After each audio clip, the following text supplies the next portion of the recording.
Assalamualaikum anak-anak, apa kabar?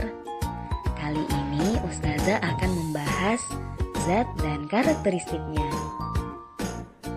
Apa sih zat itu? Mengapa wujud benda di sekitar kita dapat beraneka macam? Nah, untuk lebih jelasnya, mari kita simak penjelasan berikut ini. Zat adalah segala sesuatu yang memiliki massa dan menempati ruang. Adapun 3 wujud zat yaitu padat, cair, dan gas.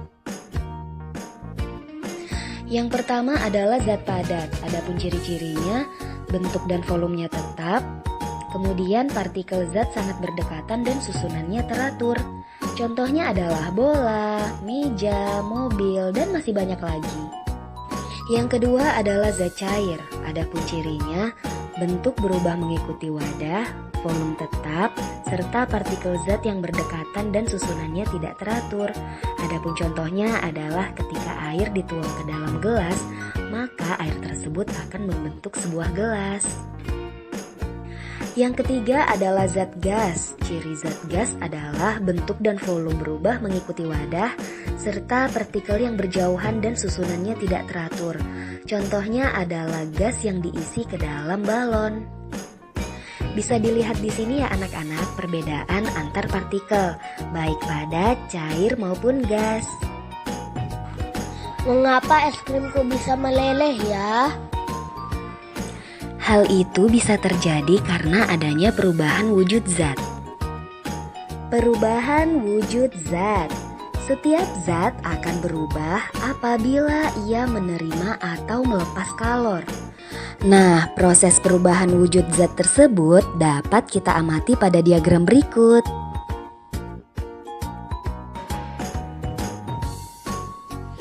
Adapun contoh perubahan wujud zat dalam kehidupan sehari-hari adalah sebagai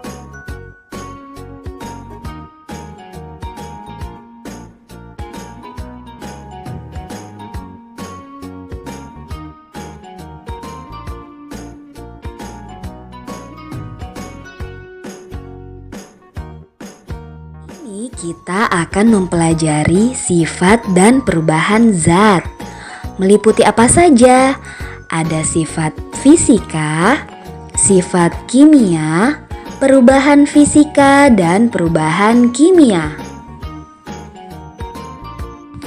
Adapun sifat zat kita bagi menjadi 2, yaitu sifat fisika dan sifat kimia. Sifat fisika adalah sifat yang berkaitan dengan penampakan atau keadaan fisik zat tersebut.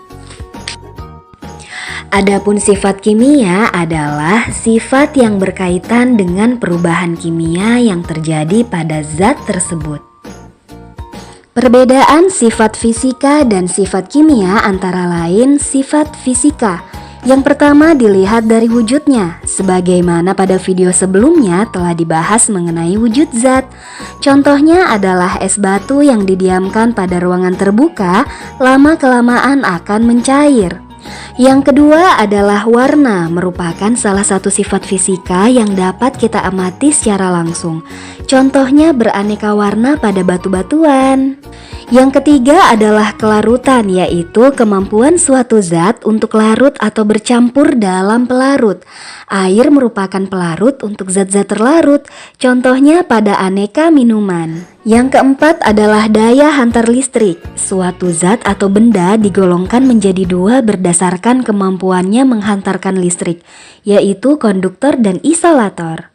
Yang kelima adalah kemagnetan. Berdasarkan sifat kemagnetannya, benda juga digolongkan menjadi 2, yaitu benda magnetik dan benda non-magnetik. Kemudian ada sifat kimia. Ciri yang pertama adalah mudah terbakar. Yang kedua adalah mudah busuk dan asam. Setiap makanan dan minuman yang dibiarkan terlalu lama akan membusuk atau basi. Hal ini terjadi karena adanya reaksi kimia antara zat-zat makanan dan minuman tersebut dengan oksigen atau udara. Yang ketiga adalah berkarat. Reaksi antara logam dengan air dan oksigen dapat menimbulkan karat pada logam tersebut. Yang keempat adalah mudah meledak. Interaksi antara zat yang mudah meledak dengan udara, api, atau cahaya matahari dapat menimbulkan ledakan. Yang kelima, beracun. Beberapa zat bisa berubah menjadi sangat beracun ketika mengalami reaksi kimia tertentu. Contohnya adalah gas karbon monoksida pada sisa pembakaran.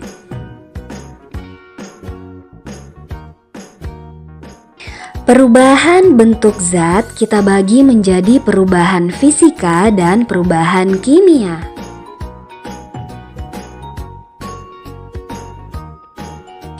Perubahan fisika adalah perubahan bentuk dan ukuran suatu zat tetapi tidak menghasilkan zat jenis yang baru.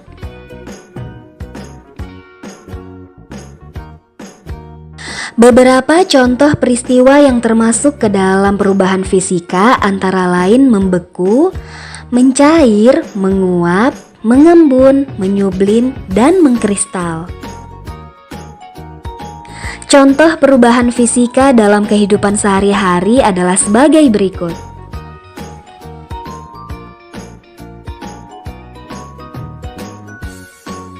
Mana tidak masih kenapa ini bisa terjadi ya? Nah, untuk lebih jelasnya, mari kita simak penjelasan berikut ini. Perubahan kimia adalah perubahan bentuk dan ukuran suatu zat serta menghasilkan zat yang baru. Beberapa contoh peristiwa perubahan kimia yang dapat kita temukan dalam kehidupan sehari-hari adalah besi yang berkarat, kayu menjadi lapuk, makanan dan minuman yang menjadi basi, daging yang membusuk, dan masih banyak lagi. Yang dapat kita simpulkan dari perubahan fisika yang pertama adalah perubahan yang terjadi tidak membentuk zat yang baru. Yang kedua adalah zat yang berubah dapat kembali ke bentuk semula. Dan yang ketiga adalah perubahan hanya terjadi pada wujudnya saja tanpa mengubah sifat dan struktur zatnya. Untuk perubahan kimia dapat kita simpulkan, perubahan yang terjadi dapat membentuk zat yang baru. Yang kedua adalah zat yang berubah tidak dapat kembali ke bentuk semula. Dan yang ketiga adalah terjadi perubahan pada sifat dan struktur zat. Baik anak-anak, demikianlah pembelajaran kita pada hari ini. Keep solih and keep istiqomah. Wassalamualaikum warahmatullahi wabarakatuh.